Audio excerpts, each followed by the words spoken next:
I looked like a little boy standing next to him.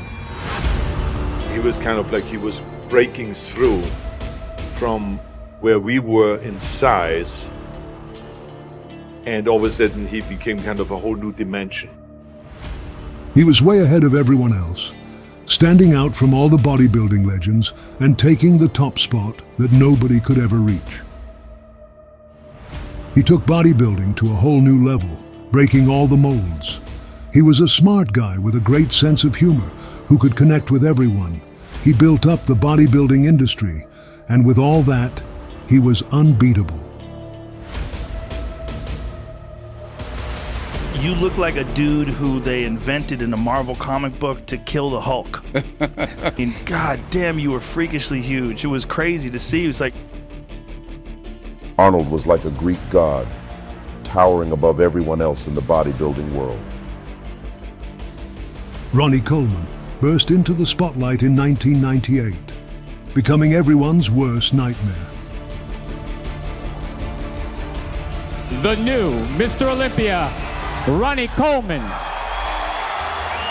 I just came out of nowhere, because I got in bodybuilding real late. Where I'm from, we didn't have it, and I didn't find out about it until I graduated college, went out to Texas, and started working for the police department. He did it to get a free gym membership. He never had a dream to become a bodybuilder. He just wanted a free membership because he was poor back then. He couldn't afford the gym fees because he was working at Domino's Pizza, eating pizza every day to survive.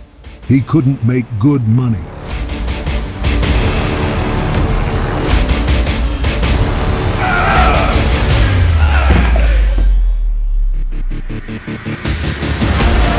I had this need of being somebody. I grew up in this little town in Austria, in Thal, and it was after the Second World War. It was miserable. There was, starvation. People were angry because they just lost the war, and there was the frustration, alcoholism, and all of those things. So it was a tough life. But so I was determined, I'm gonna get out of there, and no matter what it takes. When I went to the gym, all of a sudden the guys were saying, I can't believe this. You've been here for 3 months and you're bench pressing already 185 pounds. You know something? You have unbelievable talent. And look at your biceps, they're popping out already, and your calves. This is, we should put you on a weightlifting club and then the weightlifting team, and you should become one of our lifters. And then all of a sudden, with the age of 16, I was already competing in weightlifting, and they took me from village to village in weightlifting, and I got all the kind of compliments. And so this is what built my confidence.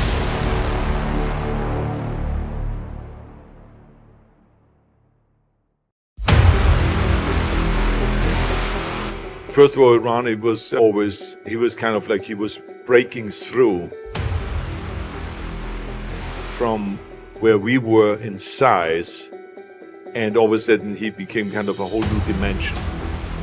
There was like just lumps and mass. I'm in a lot better condition, but Arnold just got so big and got so much shape, so great a shape. Arnold would have been by far the best bodybuilder ever. Nobody needs to touch him. I remember that he and we talked, and he was standing right in front of me just before he went out on stage. And I remember it took me a while to look from the left shoulder to the right shoulder. Look at that chest. Nobody got that, even in the day.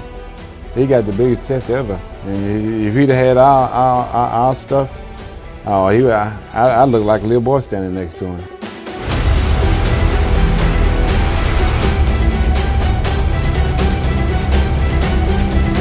He'd have been by far the best thing he ever put out on stage. No one close to him. No one close to him. Lee Haney's not close to him. No. You're not close to him if he had a Chad Nichols today. No. That's the highest level of compliment you can give. Well, look at that, though.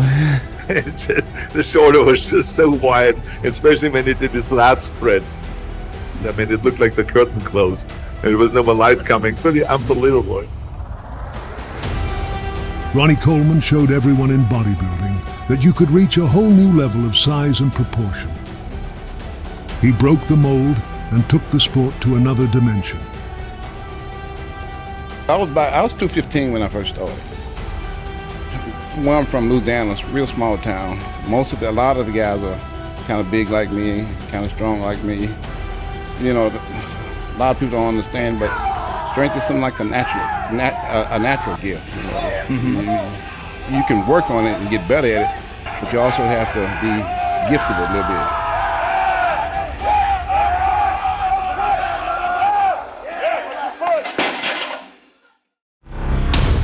Ronnie Coleman crafted the image of a heavy-duty bodybuilder. And then there's Arnold Schwarzenegger with his massive chest and perfect physique. He was a genius in the sport and looked unbeatable. Ronnie Coleman was a standout. He started out naturally and then went pro because of his incredible genetics. Arnold really promoted bodybuilding, taking it from obscurity. In the 70s, he was the undisputed king of the sport.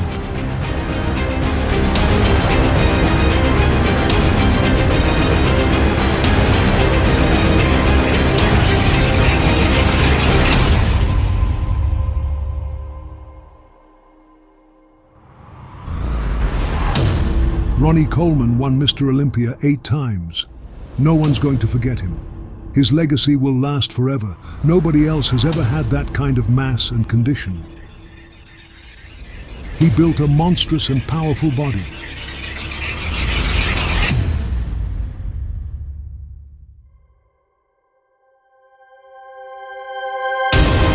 Arnold Schwarzenegger is a 7-time Mr. Olympia.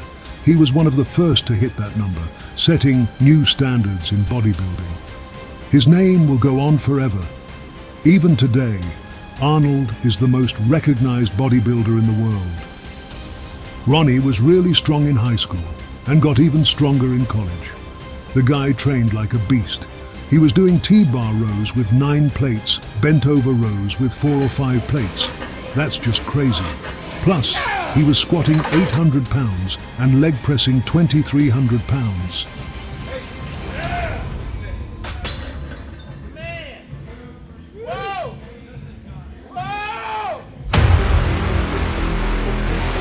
When it comes to sheer size, cross striations, definition, and being a huge mass monster, Ronnie Coleman had it all.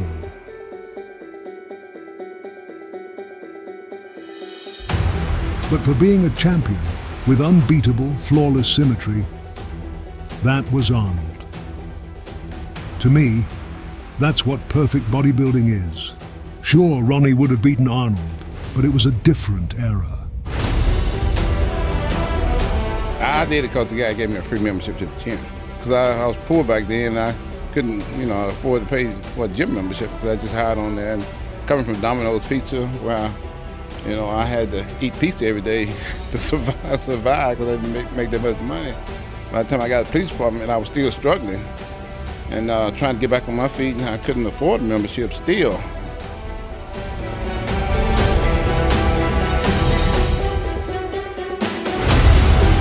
My parents, really loved me, but they thought I was totally ill, mentally ill.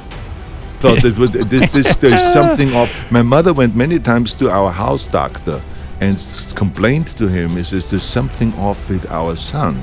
You better study him a little bit here, because he comes home for lunch and then he does 250 sit-ups instead of eating lunch. Right. Then on the way back to school, he then quickly eats. He says, and then he comes home at 10 o'clock at night. He works at 2 hours down in the gym. And then look at this wall here in his bedroom. I mean, look at all his pictures of naked men.